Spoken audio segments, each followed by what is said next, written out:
laud din inimă pentru bunătatea.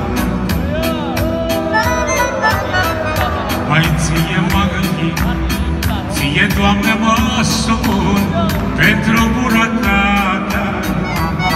Cu toții, din toată inima, din toată inima, din toată inima îți voi cânta. La bine și la greu ești Dumnezeul meu, din toată inima îți voi cânta.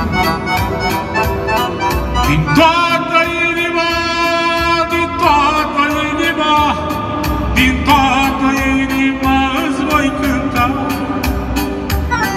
La bine și la greu ești Dumnezeul meu, din toată inima îți voi cânta. Slăvit să fie numele Domnului! Hai să ne deschidem inimile! Acolo unde sunt adunați doi sau trei în numele lui Iisus, aici este prezența Domnului.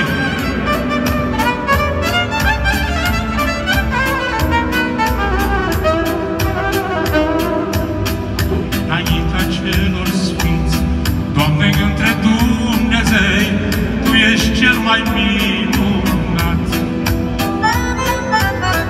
Doamne, Tu ai împlinit tot ce ai făgăduit, m-ai scăpat din lumea mea.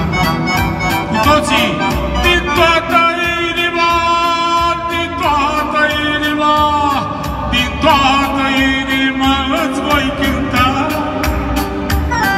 La bine și la greu ești Dumnezeul meu, din toată inima îți voi cânta. Din toată inima, din toată inima, din toată inima îți voi cânta. La bine și la greu ești Dumnezeul meu, din toată inima îți voi cânta.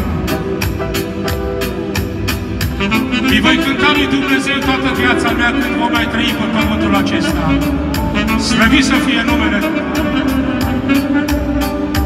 Pentru că când am fost în strâmtorare, Dumnezeu nu m-a lăsat.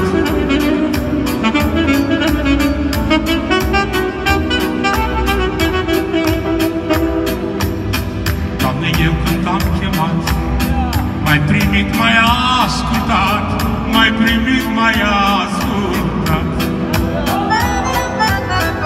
Lume când am umblat, Doamne, Tu m-ai ajutat pentru bunătatea. Din toată inima, din toată inima, din toată inima îți voi cânta. La bine și la greu ești Dumnezeul meu, din toată inima îți voi cânta. Din toată inima, din toată inima, din toată inima îți voi cânta. La bine și la greu ești Dumnezeul meu, din toată inima îți voi cânta. Amin. Domnul să vă binecuvânteze.